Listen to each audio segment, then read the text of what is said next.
Okay जी, अस्सलाम वालेकुम। Last lab जो हम लोगों ने की थी which was last to last week, उसके अंदर हमने क्या किया था कि we plot we use plot and stem to plot different kinds of functions, and we uh, learned how to graphically represent continuous time and discrete time functions. और उसकी submission आप लोगों ने इस ट्यूसडे को करनी थी, तो आई होप कि किसी को कोई इशू नहीं आया। वैसे मैंने ये नोटिस किया कि आप लोग कोई क्वेश्चंस ग्रुप में तो एटलीस्ट नहीं पूछते। तो वकास आपसे ये लोग इंडिविजुअली क्वेश्चंस पूछते हैं या फिर ये खुद ही कर लेते हैं?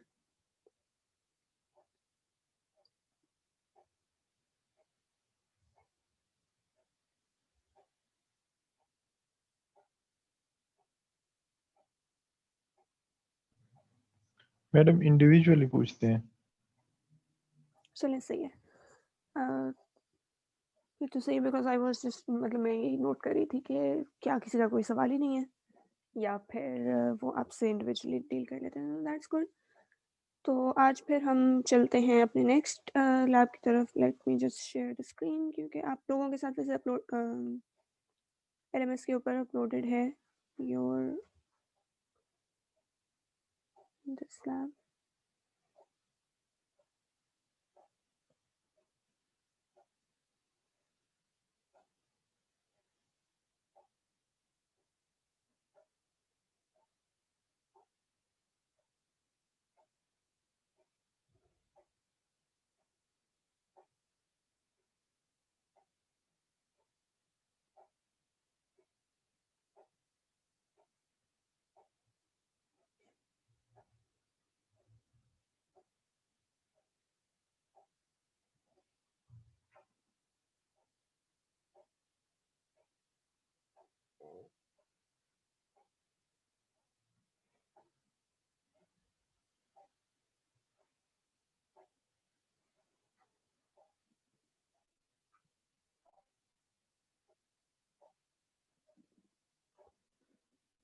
Okay. So today, in today's lab, we are going to be looking at different signal models and different operations. Time के हम लोगों ने पढ़े थे, तो इसमें your lecture number 3 and 4 and your lecture number 16 और इन आप उसको रिवाइज कर लीजिएगा जाके। Let me just go through it once दोबारा से कि उन लोगों ने क्या क्या पढ़ा था कि कॉमनली यूज सिग्नल मॉडल्स जो होते हैं, तो उसके अंदर हमने पढ़ा था कि यूनिट स्टेप फंक्शन होता है which is 0 before 0 t is equal to 0 and it is 1 after t is equal to 0। It is continuous function होता है, बट जब हम इसको डिफाइन कर रहे होते हैं तो नॉर्मली स्पीकिंग हम 0 के ऊपर इसकी वैल्यू 0.5 ले लेते हैं। हमने कुछ दिन पहले क्लास में बात की थी। But even if we don't want to take it as 0.5, we can take it as 1।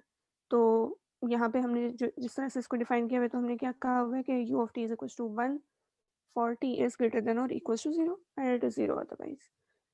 तो this is a unit step function, और इसको यूज करते हुए हम अपने डिफरेंट टाइप्स के फंक्शंस भी बना सकते हैं। मतलब अगर हमने कोई एक ऐसा फंक्शन बनाना है जो कि 0 से स्टार्ट हो रहा है, तो we can simply multiply another function with a unit step function, तो वो हमारे पास 0 से पहले 0 हो जाएगा कॉजल बनाना हो तो।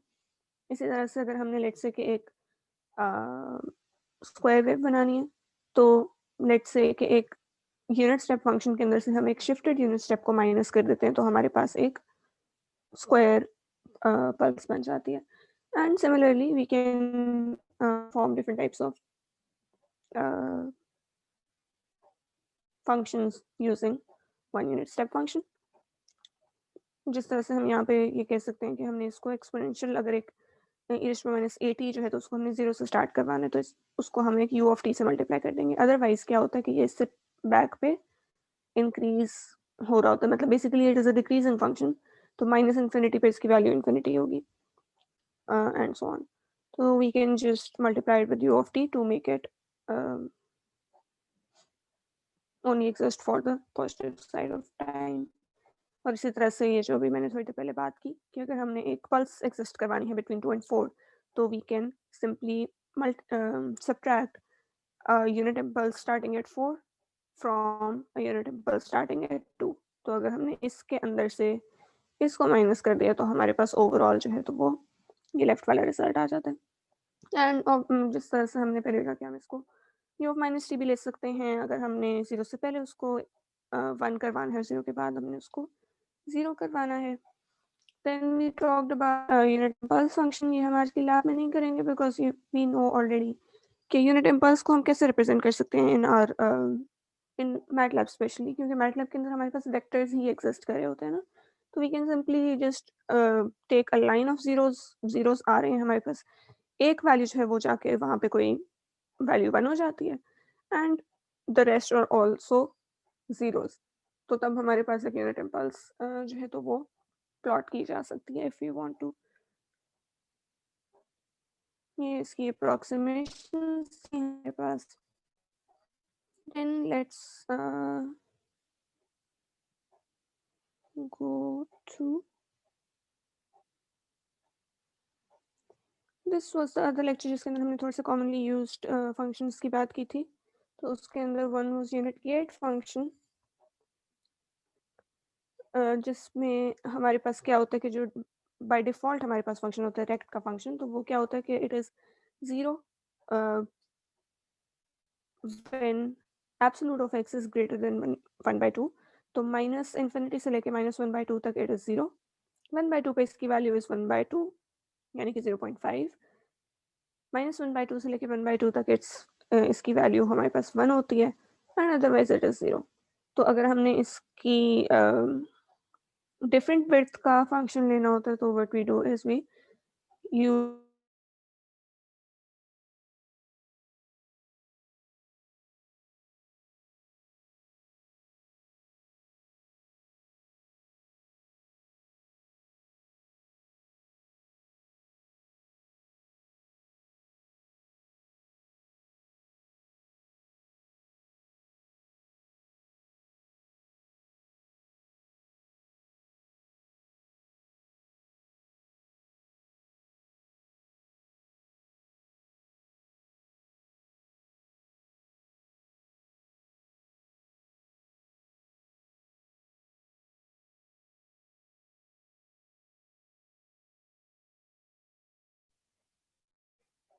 मेरी आवाज़ आप लोगों को आ रही है क्योंकि मेरा डिस्कनेक्ट हो गया था अभी थोड़ी देर पहले।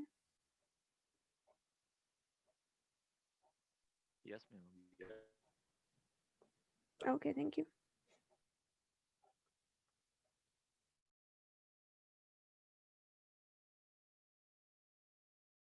सो आई वाज टॉकिंग अबाउट कि ट्रायंगुलर फंक्शन भी सिमिलरली हमारे पास एग्जिस्ट करता है। It is increasing before 0 and it is decreasing after 0। तो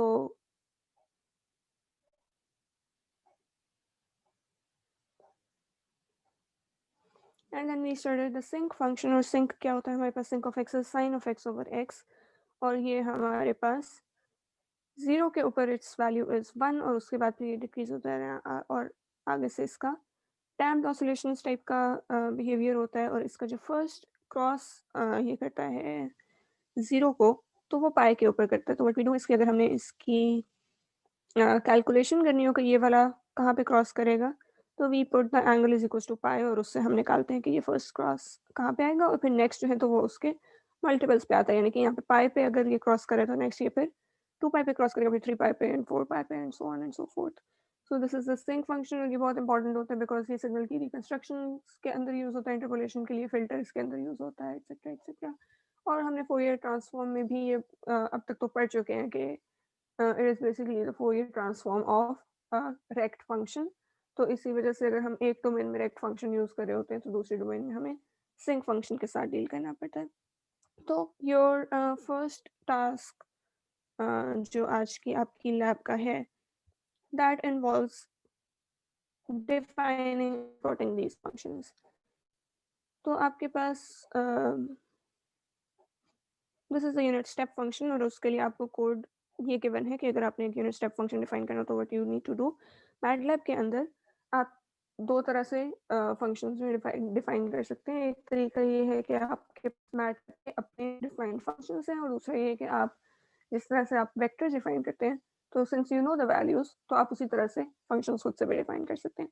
तो लेट्स से कि अगर आपने एक यूनिट स्टेप फंक्शन डिफाइन करना है विच एग्जिस्ट बिटवीन -2 and 2, तो आप क्या करेंगे, आप एक टाइम का स्केल सबसे पहले तो डिफाइन करेंगे और इसके अंदर ये आपने वैल्यू जो है तो ये छोटी लेनी है, बिकॉज़ ये अब हमारे जो हम टास्क 1 है तो उसके अंदर कंटिन्यूअस टाइम की अप्रॉक्सिमेशंस के साथ डील कर रहे हैं, तो दैट मीन्स कि हमारे पास ये स्टेप्स छोटे होने चाहिए ताकि करीब-करीब वैल्यूज़ आएँ, ताकि हम उसको ये कह सकें कि ये कंटिन्यूअस वैल्यू की अप्रॉक्सिमेशन है। जो टास्क 2 है उसके अंदर हम डिस्क्रीट टाइम सिग्नल्स के साथ ही डील कर रहे होंगे, तो उसके अंदर हम 1 का स्टेप लेंगे बिकॉज़ n जो है तो वो हमारे पास इंटिजर होता है।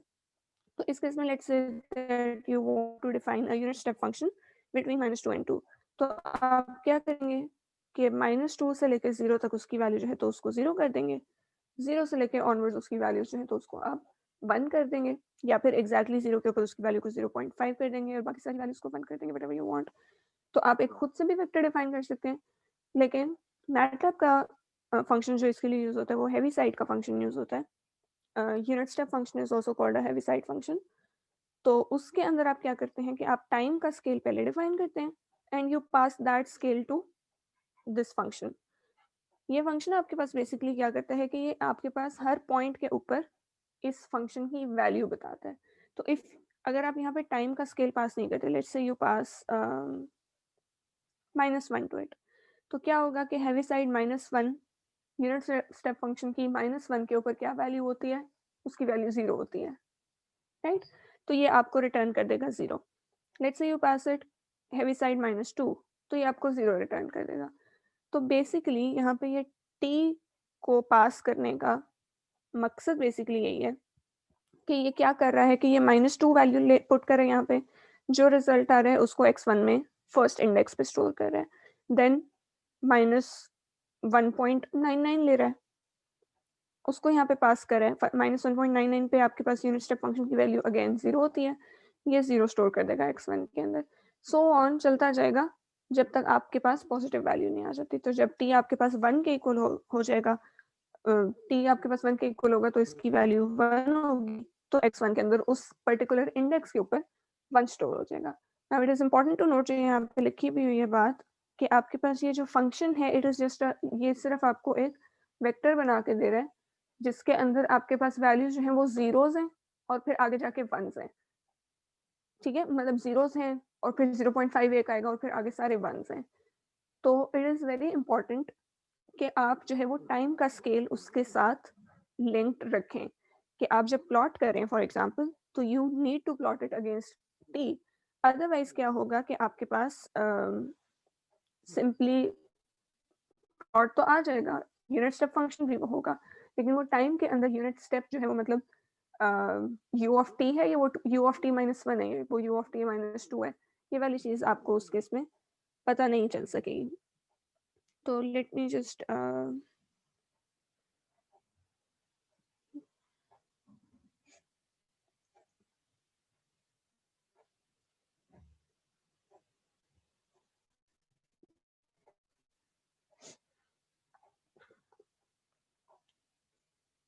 ओके, तो दिस इज द कोड जो कि आपको गिवन है।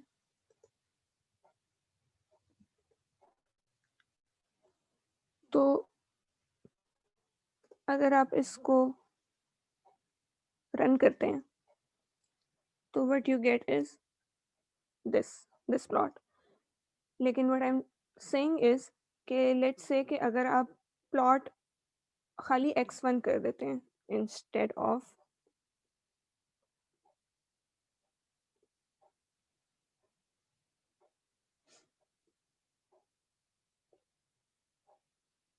अगर आप खाली x1 को प्लॉट कर देते हैं तो फिर आपके पास ये वाला प्लॉट आएगा। अब इस प्लॉट में और पिछले वाले प्लॉट में फ़र्क क्या है? ये है कि उस केस में आपके पास टाइम का स्केल जो था तो वो क्लियरली डिफाइंड था, 0 के ऊपर ये वैल्यू आपके पास 0 से 1 पे जा रही थी।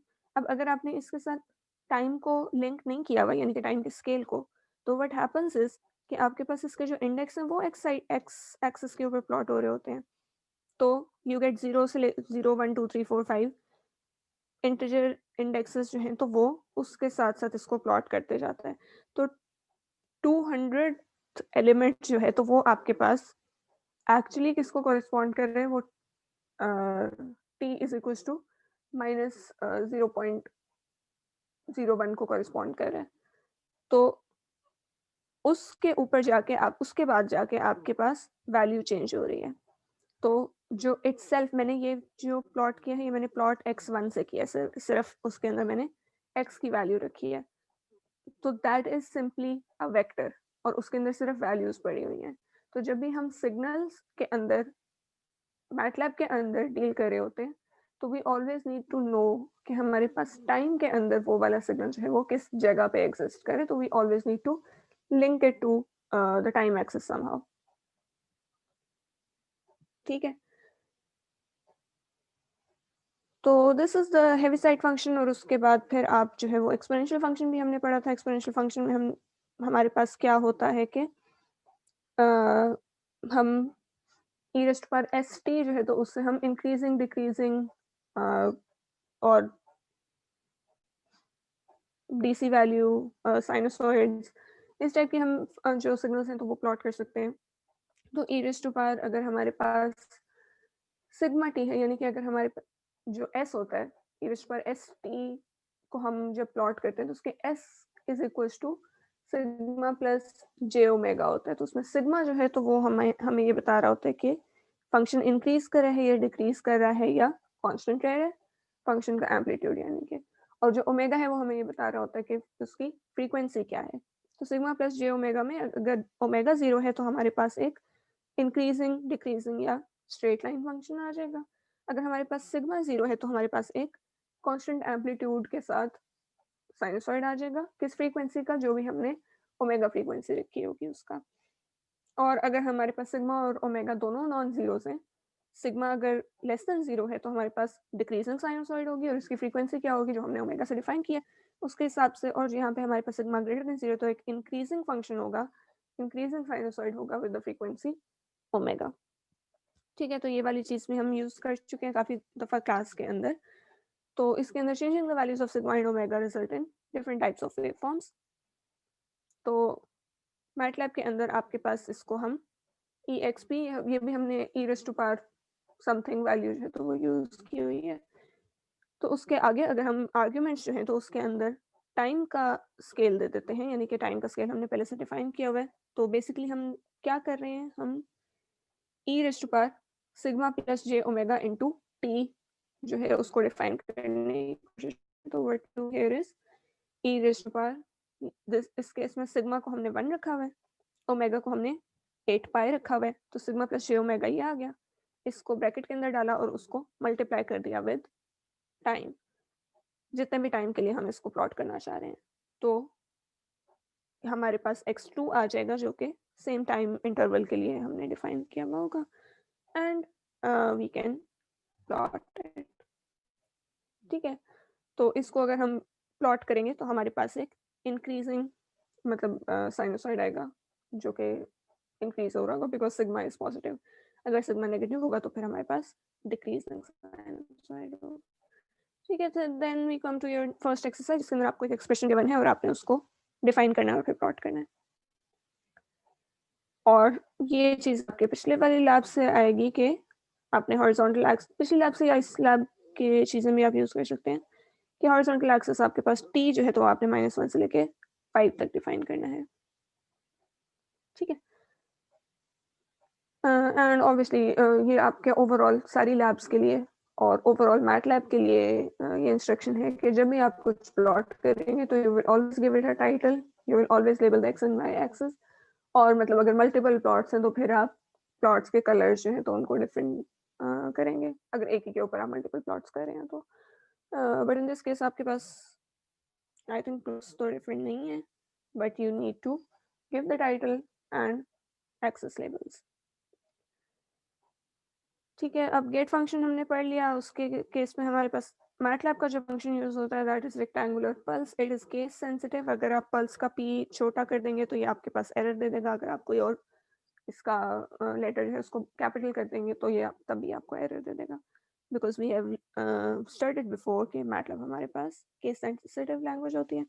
You can use MATLAB help, ये आपका नेक्स्ट एक्सरसाइज का फर्स्ट टास्क है कि use MATLAB help to explore this function. इसके अंदर हमने कितने आर्गुमेंट्स देने होते हैं, हम इसको क्या आर्गुमेंट्स देंगे तो क्या होगा हमारे पास और किस तरह से हम इससे प्लॉट कर सकते हैं। बेसिकली टाइम का हमने उस सेम तरीके से डिफाइन करना होगा एक्सेस जो है, और उस वो भी यहाँ पे पास होगा, कुछ और भी यहाँ पे पास हो सकता है। यू कैन सी कि क्या किया जा सकता है। जी वसीम।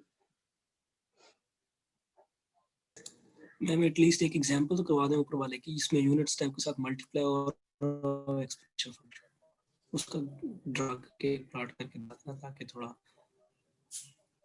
पता चल जाए। वो तो आपका टास्क है ना, तो मल्टीप्लिकेशन तो हमने मैटलैब में की हुई है ना ऑलरेडी। कोई और क्वेश्चन इस तरह करवा दें ताकि पता चल जाए। Okay, let me ask you कि अगर आपने मैटलैब के अंदर, नॉट दिस वन, लेकिन कोई भी आपने दो फंक्शंस हैं, उन दो वेक्टर्स को मल्टीप्लाई करना हो, दो वेक्टर्स को एलिमेंट वाइज मल्टीप्लाई करना हो, तो क्या करते हैं? मैम वो तो डॉट क्रॉस कर लेंगे, लेकिन मैं कह रहा हूँ इस तरह की कोई बात करवा देना। मैं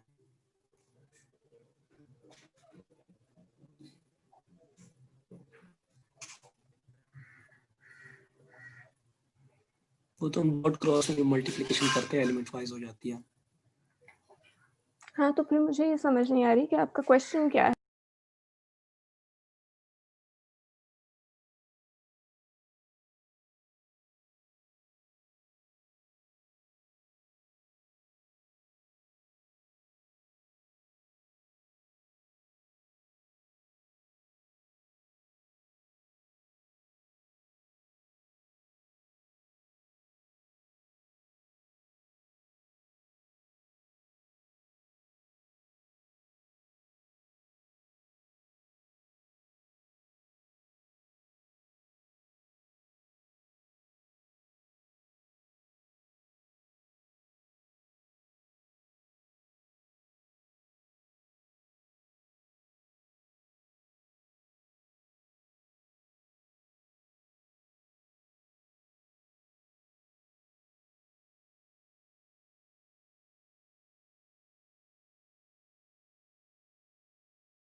ओके, तो लेट्स से कि हमने एक फंक्शन डिफाइन करना है विच इज, जो हमने क्लास में किया था यू ऑफ टी पढ़ते हुए, कि it is e raised to power minus at into u of t हमने डिफाइन करना है।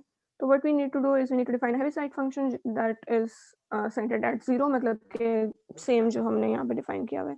वो वाला हमें फंक्शन चाहिए, उसको हमने मल्टीप्लाई करना है with e raised to power minus at के साथ, यानी कि e raised to power minus some constant value into t के साथ, तो it will be a decreasing exponential starting at t is equals to 0। उसके लिए हमने सबसे पहले क्या करना है, हमने अपना टाइम का एक्सेस डिफाइन करना है। उसको मेरी मर्जी है कि मैं इसको -2 से 2 तक कर दूं, या मैं -3 से लेके 3 तक कर दूं। ये बीच में जो मैं स्टेप ले रही हूँ, I can take it as -0.01 ले। ये बेसिकली मैंने 1/100 किया हुआ, यानी कि 0 से लेके 1 के बीच में 100 हमारे पास सैम्पल्स आ रहे हैं इन दिस केस। तो मैं इसको 0.001 भी कर सकती हूँ, बट उससे थोड़ा सा प्रोसेसिंग टाइम ज़्यादा हो जाएगा, but let's take it as this. ठीक है, अब हमारे पास एक वेक्टर डिफाइन हुआ है टाइम का, जिसके अंदर 6000 एलिमेंट्स हैं। You can see it here in the work space कि ये हमारे पास 1/6001 का एक टाइम का एक्सेस डिफाइन हुआ है। Then I can define x1 is equals to Heaviside t1। तो ये बेसिकली आपके पास आएगा एक यूनिट स्टेप फंक्शन। ठीक है, I can plot it as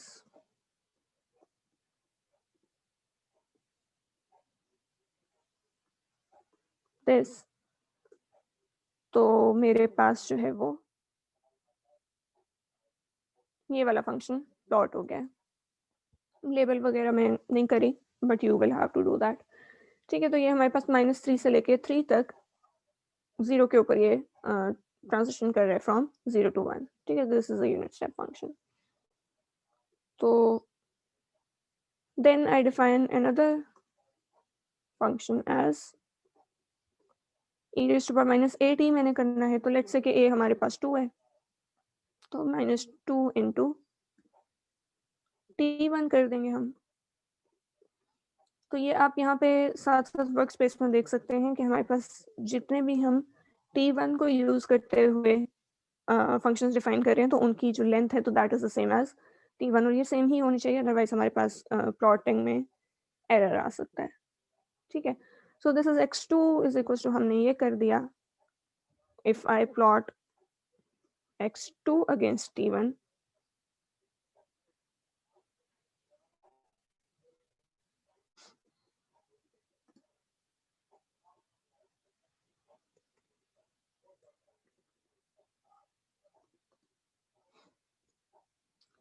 तो मेरे पास जो रिजल्ट आता है दैट इज दिस फंक्शन। ये हमारे पास डिक्रीजिंग एक्सपोनेंशियल है और ये 0 के ऊपर इसकी वैल्यू जो है वो 1 होगी और फिर आगे भी ये डिक्रीज कर रहा है। और उससे पहले ये 400 से स्टार्ट हो रहा है because e raised to power -3 into 4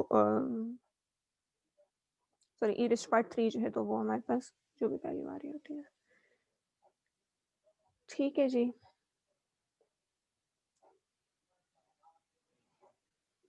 तो करना हमने क्या है, हमने एक तीसरा फंक्शन डिफाइन करना है विच is the multiplication of these two,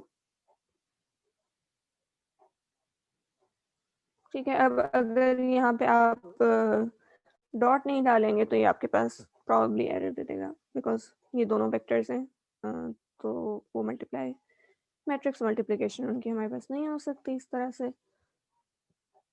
then when I plot this one then I get this one, तो ये हमारे पास बेसिकली क्या रिजल्ट है कि यूनिट स्टेप फंक्शन के साथ हमारे पास एक डिक्रीजिंग एक्सपोनेंशियल जो है तो वो मल्टीप्लाई हो गया,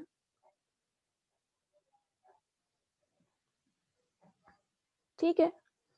तो आपका जो टास्क है इस एक्सरसाइज के अंदर, एक आपने ये फिगर आउट करना है कि आपने यूनिट स्टेप फंक्शन को शिफ्ट कैसे करना है, मतलब u ऑफ t जो है तो वो तो हम कर चुके हैं ऑलरेडी, तो u of t minus 1 u of t minus 2 इस टाइप के आप जो है तो वो कैसे करेंगे। एंड आगे तो मतलब कोई मुश्किल काम नहीं है, आपने एक एक्सपोनेंशियल फंक्शन डिफाइन करना है, उसके साथ उसको सिंपली मल्टीप्लाई कर देना है। मैम कोड दिखाइएगा जरा। कौन सा कोड? जो अभी राइट किए अच्छा, ना। मैंने आपके साथ शेयर अभी फिगर की हुई है, सही जी। अब ये मैंने तो बहुत सारे स्टेप्स में किया है ना, तो I you can simply write it as, मतलब अगर मैंने ये अलग अलग नहीं डिफाइन करने तो मैं सिंपली ये भी कर सकती हूँ कि x3 is equals to this multiplied with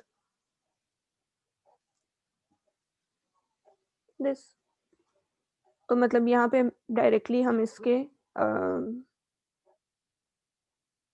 एक ही फंक्शन को हम डिफाइन करते हुए, क्योंकि वो तो मैं आपको दिखाने के लिए बार बार प्लॉट वगैरह कर रही हूँ, तो you can simply define one function जिसके अंदर आपके पास सारे काम हो रहा हो, कि आपके पास unit step shifted unit steps भी हो रहे हो, आपस में सब्ट्रैक्ट भी हो रहे हो, और फिर वो आपके पास एक एक्सपोनेंशियल के साथ मल्टीप्लाई भी हो रहे हो,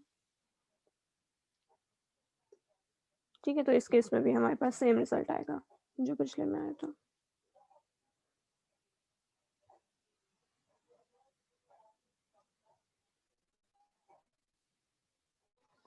ठीक है। सो द नेक्स्ट आपके पास जो पार्ट है इस केस में that is rectangular pearls and sinc function, यानी कि गेट फंक्शन और सिंक फंक्शन। और उसके लिए आपको इतना बताया गया है कि ये रेक्टेंगुलर पर्ल्स का फंक्शन यूज आप कर सकते हैं और उसके आर्ग्यूमेंट्स आपने मतलब हेल्प के थ्रू देख लेने हैं या फिर मतलब ऑनलाइन सर्च कर लें, बहुत इजीली अवेलेबल है सारी इन्फॉर्मेशन आपको। और इसी तरह से सिंक फंक्शन जो है तो उस केस में आपने सिंक का ही फंक्शन है मैटलैब में भी जिसको आप यूज कर सकते हैं to define a sinc function और उसको प्लॉट भी कर सकते हैं। तो योर सेकंड एक्सरसाइज के आपने इन दोनों फंक्शंस को एक्सप्लोर करना है कि उसके अंदर आपने क्या क्या आर्ग्यूमेंट्स देने हैं, और आपने एक्सप्लेन ये करना है कि आप इनकी विड्थ को कैसे चेंज करेंगे, कि ये आपके पास विड्थ और हाइट को आप कैसे चेंज करेंगे for a rectangular pulse as well as for a sinc function. तो दोनों केसेस में आप इसकी हाइट कैसे चेंज कर सकते हैं और इसकी विड्थ कैसे चेंज कर सकते हैं। हाइट चेंज करना तो बहुत ट्रिवियल सा टास्क है, बट विड्थ कैसे करेंगे तो you need to search these functions कि उसमें आप क्या करेंगे। फिर आपके पास इसका सेकंड पार्ट है कि आपने एक कोड लिखना है जिसके अंदर आपने एक रेक्टेंगुलर पल्स डिफाइन करनी है which is 1 from -1 to 4 and it is 0 otherwise using this function। और फिर आपने एक सिंक फंक्शन डिफाइन करना है जिसका हॉरिजॉन्टल एक्सिस के ऊपर जो क्रॉस वो कर रहा होता है, जो कि यहाँ पे पाई 2 पाई 3 पाई पे कर रहा है, तो वो आपके पास 0.5 के ऊपर करे, फिर 1 पे करे, फिर 1.5 and so on and so forth. So these are your very very simple task. एक लाइन का कोड होगा इस एक लाइन का तो नहीं, एक सबसे पहले आपने टाइम का एक्सिस अगेन डिफाइन करना होगा, फिर फंक्शन डिफाइन करना होगा, फिर प्लॉट करना होगा। तो 3 लाइंस का code for each of these cases आपके पास आ जाएगा बी और सी पार्ट के अंदर। ठीक है, then we have the second part of this lab which is different signal operations. तो मैंने स्लाइड्स में से ये उठा के यहाँ पे कॉपी कर दिया है आपका ये के this is again lecture 3 and 4 जो आप हमने क्लास में किया था। टाइम शिफ्टिंग, टाइम स्केलिंग और टाइम रिवर्सल में बेसिकली क्या होता है। टाइम शिफ्टिंग में क्या होता है कि you can shift your signal left और राइट। अगर आप t-1 कर देते हैं तो it is shifted right by 1, अगर आप t+1 कर देते हैं तो it is shifted left by 1। इसी तरह टाइम स्केलिंग में क्या है कि आप अपने सिग्नल को कंप्रेस कर सकते हैं या आप उसको एक्सपैंड कर सकते हैं। तो अगर आप उसके जो टाइम का मतलब x ऑफ t की जगह पे if you take x of 2t तो आपके पास क्या होगा कि सिग्नल कंप्रेस हो जाएगा। If you take x of t by 2 तो आपके पास सिग्नल है वो एक्सपैंड हो जाएगा। And last we have time reversal जिसके अंदर हम x ऑफ -t कर देंगे तो आपके पास टाइम का जो एक्सिस है तो वो रिवर्स हो जाता है, यानी कि जो भी वैल्यू -1 पे है तो वो अब हमारे पास 1 पे होगी, यहाँ पे जो वैल्यू हमारे पास 3 पे है तो वो अब हमारे पास -3 पे होगी and so on and so fourth. तो मैटलैब के अंदर क्या होता है कि इस केस में हमारे पास फंक्शंस हम यूज नहीं करते, हम वेक्टर्स के कौन से एलिमेंट को हमने एक्सेस करना है हम उसके थ्रू ये वाले सारे काम जो हैं तो ये परफॉर्म करते हैं। और इसके लिए आपको तीनों की एग्जांपल्स गिवन है, एग्जांपल कोड्स गिवन है, तो वो आपने समझने हैं। और उसके बाद फिर आपने क्या करना है कि सबसे पहले तो ये पिछले वाले टास्क में से डिफाइंड है कि आपने एक सिग्नल डिफाइन करना है x which will be triangular pulse। जिस तरह से रेक्टेंगुलर पल्स का हमारे पास फंक्शन है मैटलब का, उसी तरह से ट्रायंगुलर पल्स का भी फंक्शन है, उसमें भी पल्स का p कैपिटल है, बाकी सारा जो है वो स्मॉल है। तो आपने एक ट्रायंगुलर पल्स के अंदर एक रेक्टेंगुलर पल्स को ऐड करना है, उसके अंदर से एक और रेक्टेंगुलर पल्स को सब्ट्रैक्ट करना है, तो आपके पास एक सिग्नल आ जाएगा। That will be your input signal for the task B. और आपने उसके बाद शिफ्टिंग करनी है, टाइम रिवर्सल करना है एंड कंप्रेशन करनी है। तीनों काम हमने कैसे करने हैं। हमने पहली बात तो ये कि ये आपको एग्जाम्पल कोड गिवन है तो यू नीड टू ऑब्जर्व कि ये हम इसमें हम क्या कर रहे हैं। बट थोड़ा सा मैं उसके अंदर आपको ये बता देती हूँ कि हमने क्या किया है। सबसे पहले तो हमने इसमें t की जगह पे n डिफाइन किया because we are taking it as a discrete time signal. और उसके अंदर हमारे पास इसी वजह से जो इंक्रीमेंट हो रहा है वो 1 का हो रहा है, वो 0.01 का नहीं हो रहा है, या वो किसी फ्रैक्शन या किसी डेसिमल नंबर का नहीं हो रहा, वो हमारे पास 1 का इंक्रीमेंट हो रहा है बिकॉज n जो है तो वो एक इंटीजर होता है।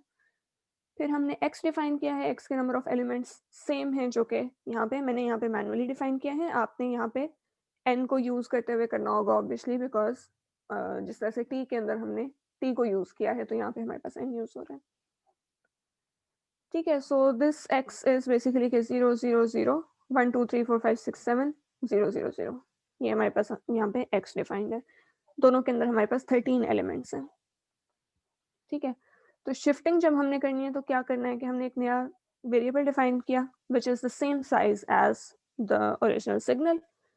और फिर हम क्या करते हैं कि लेट्स से कि हमने राइट शिफ्ट बाय 2 करना है, तो हम उसके जो एलिमेंट्स हैं 3 से लेके एंड तक, उसको उनके अंदर वैल्यूज डालते हैं अपने ओरिजिनल सिग्नल की, शुरू की 1 से लेके 11 तक। ठीक है, तो उससे क्या होगा कि हमारे पास जो सिग्नल होगा तो वो शिफ्ट राइट हो जाएगा। पहले 2 एलिमेंट्स जो है तो उसके अंदर कुछ भी नहीं आएगा, थर्ड एलिमेंट ऑनवर्ड्स जो है तो हमारे पास सेम वैल्यूज आ जाएंगी जो कि हमने हमारे ओरिजिनल सिग्नल के अंदर थी। तो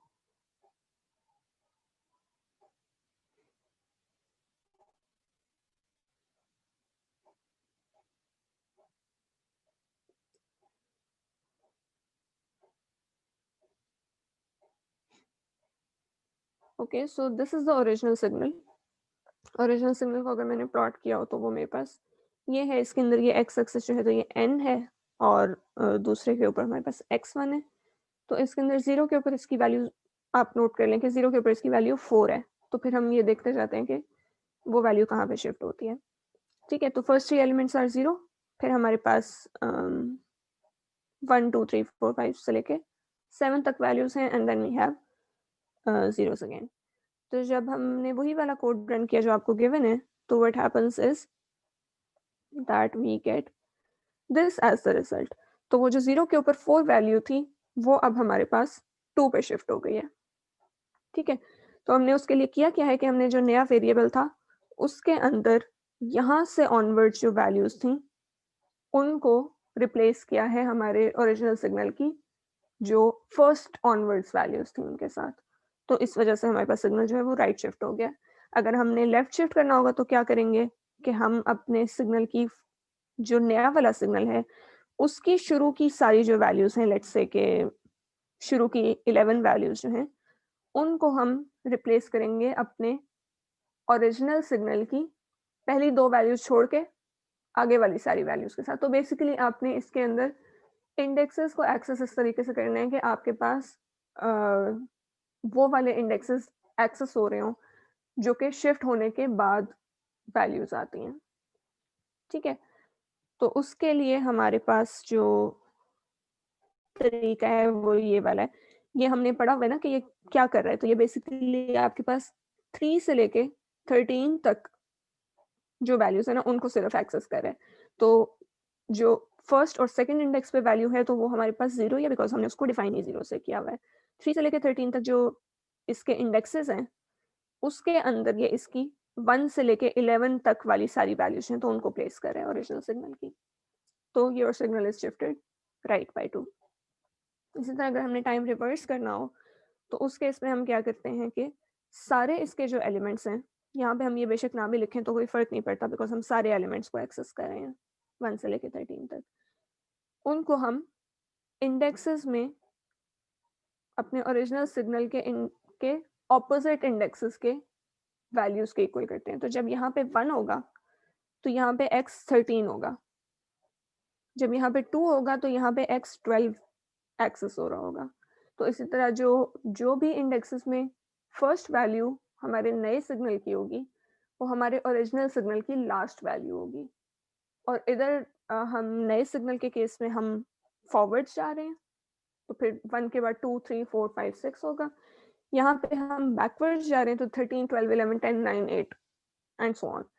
तो उससे क्या होगा कि हमारा जो सिग्नल है वो टाइम के अंदर रिवर्स हो जाएगा और हमारे पास जो रिजल्ट आएगा that will be something like this, कि हमारे पास 0 पे जो वैल्यू है वो वही रहेगी जो हमारे पास वैल्यू थी -6 के ऊपर वो अब 6 पे चली गई है, जो -5 पे थी वो 5 पे चली गई है, जो -4 पे थी वो 4 पे है, जो -3 पे थी वो अब 3 पे आ गई है। तो हमारे पास यहाँ पे -3 पे पहले 1 था वो अब हमारे पास 3 पे 1 हो गया।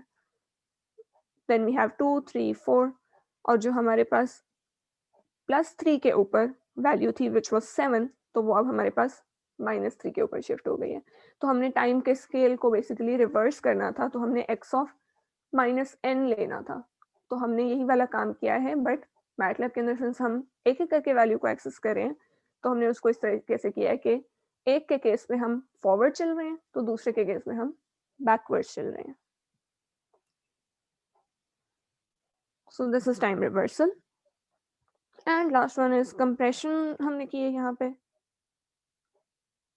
जी आकिब. मैम टाइम शिफ्टिंग में क्वेश्चन है. जी. ये जो हमारे पास x फंक्शन है उसकी लास्ट टू टर्म्स जो हमारे पास है वो जीरो है ना, इसलिए हमने जब उसको x शिफ्टेड में दिया है तो लास्ट टू को हमने इसके साथ इक्वल कराया ही नहीं है जो दूसरी लाइन है x शिफ्टेड. तो अगर लास्ट टू, अगर जो हमारे पास x फंक्शन है उसकी लास्ट टू वैल्यूज पे भी कोई हमारे पास फंक्शन की वैल्यू आ रही हो तो वो दो तो फिर इस तरह इग्नोर हो जाएंगी. हाँ जी, वो हमारे पास इग्नोर हो जाएंगी. अभी हम जिस शिफ्टिंग की बात करें तो उसमें हमने जो नया वेरिएबल डिफाइन किया है वो अगर हमने सेम लेंथ का किया है ना जो हमारा ओरिजिनल सिग्नल था, तो तब हमारे पास इस केस में वैल्यूज जो है वो डिस्कार्ड हो रही होंगी क्योंकि वो बाहर निकलती जा रही है ना, और फिर उनको हम किसी चीज़ के इक्वल नहीं कर रहे. अगर हमने शिफ्टिंग करनी है और हमने उसको उन वैल्यूज को भी रखना है वहीं पे, हमने अपने नए वेरिएबल की लेंथ फिक्स नहीं करनी, तो फिर हम इसकी जो लेंथ डिफाइन करेंगे तो फिर हम उसके अंदर जितनी शिफ्टिंग करनी होगी उतने हम ज़्यादा इंडेक्सेस डिफाइन कर देंगे. फिर हम ये करेंगे कि फॉर एग्जांपल अब इसके अंदर हमने शिफ्ट राइट बाय 2 करना है ना, तो हम इसको 15 लेंथ का वेक्टर डिफाइन करेंगे. हम इसकी जो यहाँ से लेके 15 तक वैल्यूज हैं उनको हम इसकी सारी वैल्यूज के बराबर कर देंगे. तो तब हमारे पास जो सिग्नल है तो वो उसमें लास्ट वैल्यूज डिस्कार्ड नहीं हो रही होंगी. तो दोनों तरीके ठीक हैं. एक में मतलब हम ये कह रहे हैं कि हमारा सिग्नल जो है तो वो शिफ्ट राइट हो रहा है बट नया सिग्नल सेम लेंथ का है जो हमारा ओरिजिनल सिग्नल था उसके. दूसरे में हम ये कह रहे हैं कि हमारा नया सिग्नल जो है उसकी लेंथ इंक्रीज हो रही है, तो वो हमने खुद डिफाइन करना होता है ना, तो इसलिए हमारी मर्जी हम किसी भी तरह से डिफाइन कर सकते हैं. अगर हम इस तरह से कर देंगे तो हमारे पास लास्ट टू वैल्यूज जो है वो डिस्कार्ड नहीं होंगी.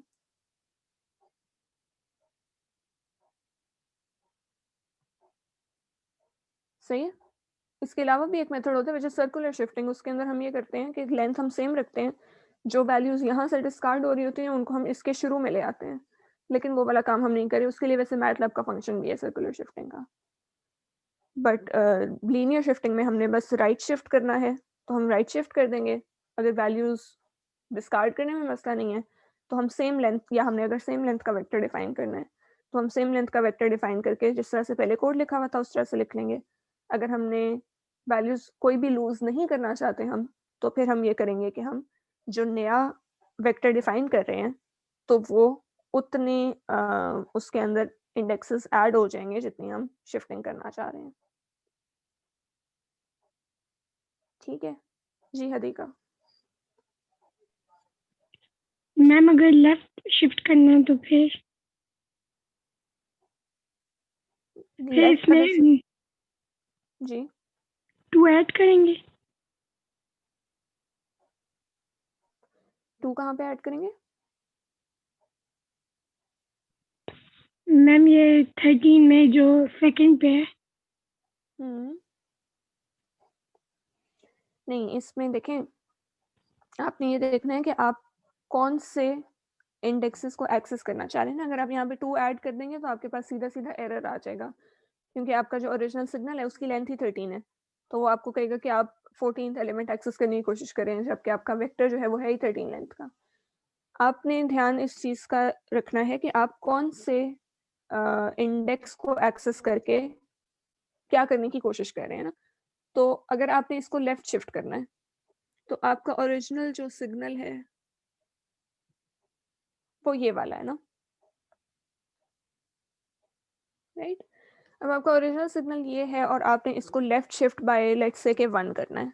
तो आप क्या करना चाह रहे हैं? अब ये जो प्लॉट किया हुआ है ये हमने n के अगेंस्ट किया हुआ है, लेकिन इसके अंदर जो इंडेक्सेस हैं तो वो 1 2 3 4 5 ही हैं. ठीक है, तो यहाँ पे ये वाला इंडेक्स जो है ये 1 है, ये 2 है, ये 3 4 5 6 7 8 एंड सो ऑन. ये वाला इंडेक्स जो है हमारे पास 13 है. अब अगर हमने इसको लेफ्ट शिफ्ट करना है तो नया जो हमारा वेरिएबल है उसका जो इंडेक्स 1 है उसके अंदर इसके इंडेक्स 2 की वैल्यू आनी चाहिए, राइट? जो उसका इंडेक्स 2 है उसके अंदर इसके इंडेक्स 3 की वैल्यू आनी चाहिए। तो तभी क्या होगा कि इसके ये वाली वैल्यू जो है वो नए वाले सिग्नल के इंडेक्स 1 पे चली जाएगी। जो ये -4 पे वैल्यू है ये हमारे नए वाले इंडेक्स नए वाले वेक्टर के इंडेक्स 2 पे चली जाएगी। ये 1 वैल्यू जो है ये इंडेक्स 3 पे चली जाएगी, ये 4 पे, ये 5, 6, 7, 8, 9, फिर ये वाली 10 पे, ये 11 पे, ये 12 के ऊपर।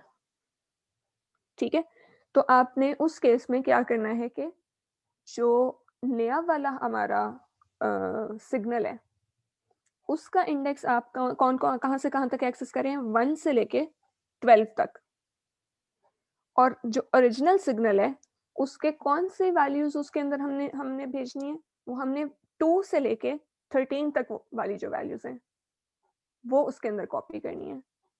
तो आपके पास लेफ्ट शिफ्टिंग के लिए आपने इसके, अगर लेट्स से कि मैं लेफ्ट शिफ्टिंग बाय 1 की बात करती हूँ, तो आपने इसके 1 से लेके 12 तक जो एलिमेंट्स हैं उनको किसके इक्वल करना है, इसके 2 से लेके 13 तक एलिमेंट्स को। तो क्या हो जाएगा हमारे पास लेफ्ट शिफ्टिंग बाय 1 हो जाएगी।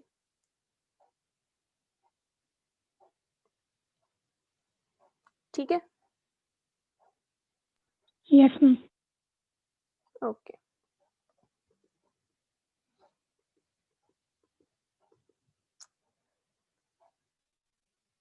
और फिर लास्ट हमारे पास जो है तो वो है टाइम स्केलिंग का, जिसके अंदर हमें खुद से ये ख्याल रखना पड़ता है कि हमारे पास कितने एलिमेंट्स बनेंगे, क्या होगा, और ये चीज़ आप लोगों ने खुद से करनी है। इसमें मैं आपके क्वेश्चन जो है तो उसमें बहुत ज़्यादा एक्सप्लेन नहीं करूँगी चीज़ें, because it is your task. आप इसको रन करके देखें, आप इसमें वैल्यूज चेंज करके देखें और उससे क्या होता है, and you have to compress your final signal by a factor of 2 और plot the output। आपके पास टास्क है इस केस में, पर इसमें हम कर ये रहे होते हैं कि आपके पास जो compressed signal होगा ऑब्वियसली उसके अंदर कम जो इंडेक्सेस हैं वो इक्वल हो रहे होंगे आपके बहुत सारी वैल्यूज के। तो मतलब ये कि अगर हमने कंप्रेशन बाय 2 करनी है तो आपके पास इससे आधे एलिमेंट्स जो हैं वो लेट मी जस्ट, अगर हमने इसकी कंप्रेशन करनी हो बाय फैक्टर ऑफ 2 तो क्या होगा कि 0 वाला ये यहीं पे रहना चाहिए, नेक्स्ट वाला हमारे पास वैल्यू डिस्कार्ड हो जाएगी, 2 वाली वैल्यू हमारे पास 1 पे आ जाएगी, ठीक है, 3 वाली वैल्यू डिस्कार्ड हो जाएगी, 4 वाली वैल्यू हमारे पास 2 पे आ जाएगी। अगर हम कंप्रेशन बाय फैक्टर ऑफ 2 कर रहे हैं तो जो -2 पे वैल्यू है वो -1 पे आ जाएगी, -4 वाली वैल्यू जो है वो -2 पे आ जाएगी, एंड हमारे पास एंड पे रिजल्ट क्या बनेगा कि हमारे पास ये सिग्नल आ जाएगा। तो कुछ वैल्यूज हमारे पास डिस्कार्ड हो रही होंगी, कुछ वैल्यूज हमारे पास एग्जिस्ट कर रही होंगी। 0 वाली वैल्यू वहीं पे रहनी चाहिए और उसके आगे 1 की वैल्यू खत्म हो जाएगी, 2 की वैल्यू 1 पे, 3 की वैल्यू खत्म हो जाएगी, 4 की वैल्यू 2 पे, 5 की वैल्यू खत्म हो जाएगी, etcetera, so on and so fourth.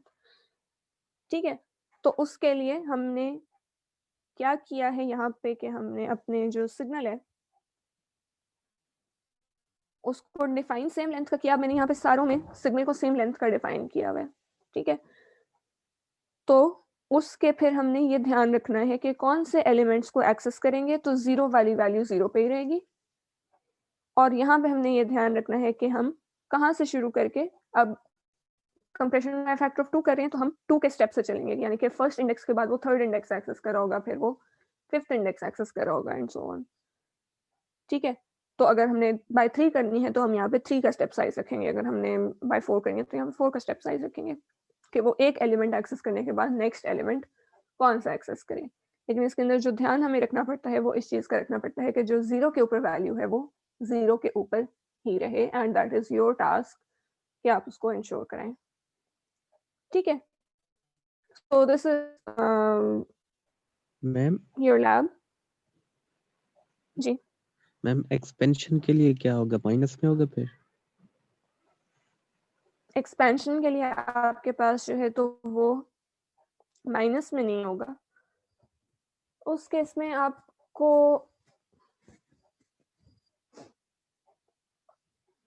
इसके 2 के स्टेप्स के साथ इंडेक्सेस एक्सेस करने होंगे, ठीक है? तो उस केस में क्या होगा कि आप, क्योंकि आप माइनस में इंडेक्सेस तो एक्सेस नहीं करेंगे बिकॉज़ उससे तो आप बैकवर्ड्स जा रहे होते हैं ना, और आप पॉइंट्स में इंडेक्सेस एक्सेस कर नहीं सकते, ठीक है? तो अगर हमने लेट्स से एक्सपेंशन करनी है बाय अ फैक्टर ऑफ 2, तो मैं ये नहीं कर सकती कि 1 के आगे 0.5 के स्टेप साइज़ के साथ मैं चलना शुरू कर दूँ, ठीक?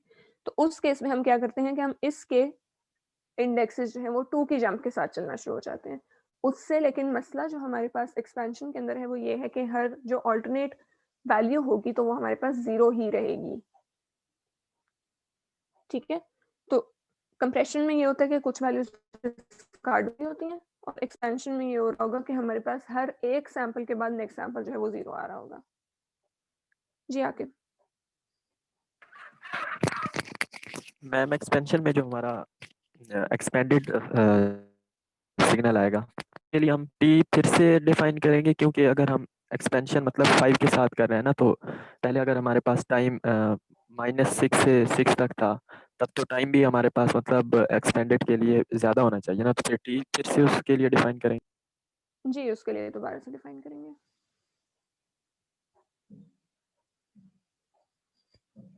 सही है?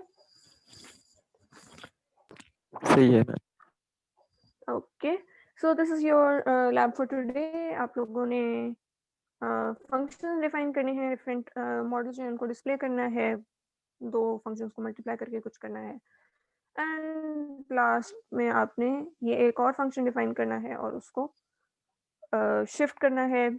ये सारा कुछ आपने ओरिजिनल सिग्नल पे करना है, ठीक है? तो ओरिजिनल सिग्नल को आप शिफ्ट लेफ्ट बाय 2 करेंगे, प्लॉट कर देंगे, ओरिजिनल सिग्नल पे टाइम रिवर्सल करेंगे, प्लॉट करेंगे, and so on so fourth, और ये आपके पास रिजल्ट आ जाएगा।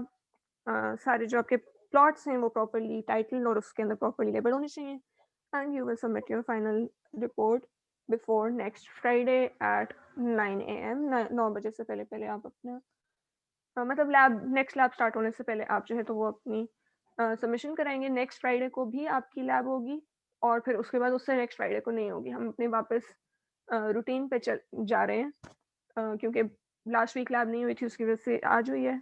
उससे पिछले वीक इस वजह से हुई थी क्योंकि उससे पिछले वीक में नहीं हुई थी, तो हम थोड़ा सा आउट ऑफ सिंक चले गए हैं आप लोगों की जो लैब थी। असल में ओरिजिनली ये था कि आपकी एक वीक में इलेक्ट्रॉनिक्स और कौन सी डीएलडी की लैब्स होंगी, और फिर दूसरे वीक में आपकी सिग्नल्स की होंगी, तो फिर इस वजह से हम नेक्स्ट वीक में लैब लेंगे, एंड देन उससे नेक्स्ट वीक से नहीं लेंगे। बेस्ट बात। मैम ये जब आप टास्क है इसमें ओरिजिनल सिग्नल कौन सा था? ये वाला जो आप अपने ओके ओके मैम। X1 के अंदर ये ऐड कर देंगे तो आपके पास ओरिजिनल सिग्नल आ जाएगा। आई कैन शो यू, अगर मैंने